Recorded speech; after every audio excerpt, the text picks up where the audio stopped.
Bismillahirrahmanirrahim. Assalamualaikum warahmatullahi wabarakatuh.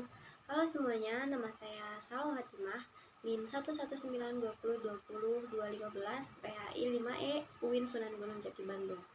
Oke, jadi kali ini saya akan menjelaskan satu materi, dan video ini dibuat untuk memenuhi salah satu tugas mata kuliah Sosiologi Pendidikan atau salah satu tugas ujian akhir semester ya. Oke, jadi kali ini saya akan menjelaskan mengenai pola interaksi di dalam keluarga. Baik teman-teman semuanya, yang pertama di sini saya akan membahas dulu mengenai pola interaksi, pengertian pola interaksi ya. Nah, seperti yang ada di dalam video ini, bahwa dalam Kamus Besar Bahasa Indonesia, Muhammad Ali menyatakan bahwa pola adalah gambar yang dibuat contoh atau model. Nah, jika dihubungkan dengan pola interaksi, disebut juga bentuk-bentuk dalam proses terjadinya interaksi. Nah, interaksi ini selalu dikaitkan dengan interaksi sosial dalam ilmu sosiologi. Nah, bentuk umum proses sosial ini yaitu interaksi sosial. Oleh karena itu, interaksi sosial ini merupakan syarat utama yang ada dalam interaksi sosial. Nah, teman-teman semuanya, interaksi sosial ini adalah hubungan-hubungan sosial yang dinamis yang menyangkut jalinan interaksi yang terjadi antara individu dengan individu, antara individu dengan kelompok, ataupun kelompok dengan kelompok. Nah, yang dimana bersifat dinamis dan mempunyai pola tertentu. Nah, apabila interaksi ini atau interaksi sosial ini terjadi diulang menurut pola yang sama dan bertahan untuk jangka waktu yang lama, maka akan terwujud hubungan sosial yang relatif mapan. Oke, selanjutnya kita membahas mengenai pola interaksi sosial yang ada dalam keluarga ya, di lingkungan keluarga. Membahas mengenai keluarga ini merupakan kelompok masyarakat terkecil yang ada dalam tatanan kehidupan manusia. Nah, yang dimana keluarga ini juga menjadi lingkungan sosial dan pendidikan pertama dalam kehidupan anak. Nah, dalam lingkungan keluarga inilah anak mulai belajar berbagai hal yang berdampak terhadap perkembangan terhadap anak tersebut, yaitu pada perkembangan inteleknya, sosialnya, maupun pada sikap anak. Nah, pola interaksi keluarga ialah hubungan yang terjadi dalam anggota kekeluargaan antara ayah, ibu, dan anak yang saling mempengaruhi, mengubah atau memperbaiki perilaku individu yang lain, atau sebaliknya dengan adanya kontak sosial dan adanya komunikasi. Nah, melalui keluarga inilah pribadi anak ini akan terbentuk, sehingga mereka memiliki gambaran tentang kehidupan mereka sendiri dan orang lain, serta gambaran yang membentuk prinsip-prinsip yang akan ditunjukkan selama kehidupannya di masa depan.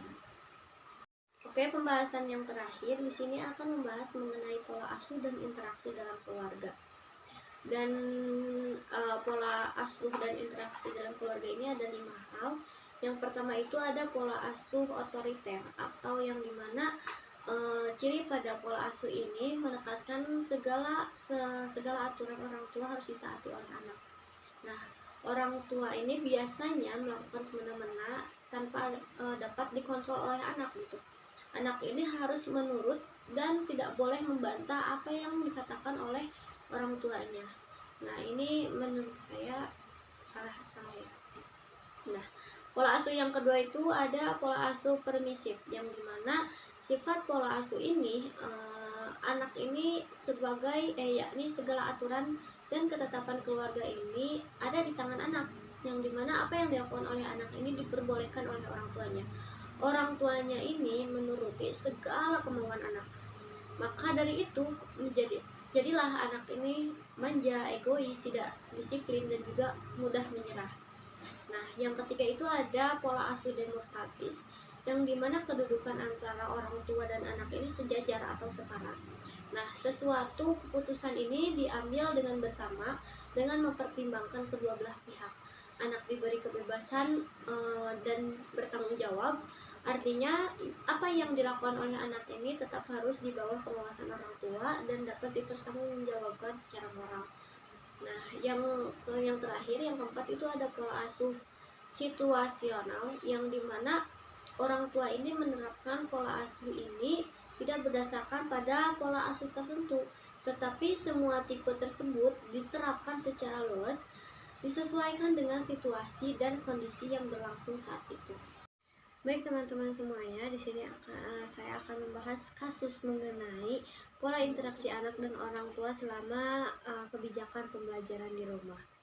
Yang dimana kebijakan pembelajaran di rumah ini ditetapkan oleh Kemendikbud yang awalnya memang sangat tidak terduga dan seharusnya tidak terjadi.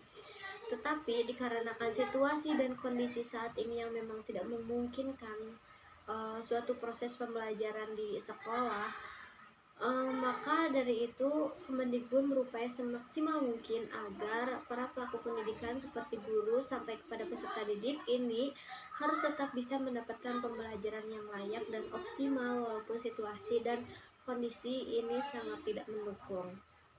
Nah, dengan diberlakukannya kebijakan pembelajaran di rumah ini, hubungan antara seorang anak dan orang tua yang sebelumnya bisa dikatakan belum optimal atau mungkin sekedar saja, namun saat ini orang tua mampu untuk mengawasi dan berperan penting demi kemajuan dan kelancaran proses pembelajaran anaknya.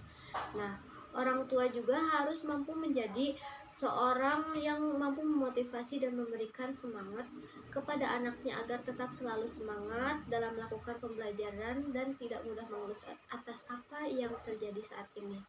Nah, ibu dan bapak dari seorang anak juga harus mampu membuat anaknya menjadi seorang yang baik gitu. Mendidiknya supaya tidak menjadi seorang pemalas dan tidak berkompeten. Nah, sikap orang tua kepada anaknya sangat mensugesti kepada anak bagaimana seorang anak itu bersikap dalam menjalani kehidupan sehari-harinya.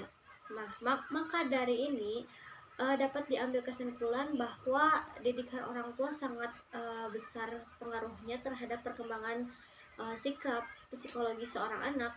Maka sebaiknya orang tua ini sebagai orang tua selalu memberikan arah-arahan yang terbaik dan memotivasi kepada anaknya agar anaknya tidak menjadi seorang yang tidak peduli dengan nasihat ataupun ucapan orang lain. Oke teman-teman semuanya, mungkin segitu saja materi yang bisa saya sampaikan. Semoga video ini bermanfaat terutama bagi saya dan bagi teman-teman semuanya. Mohon maaf apabila ada kekurangan dan salah kata. Wabillahi taufiq wal hidayah. Wassalamualaikum warahmatullahi wabarakatuh.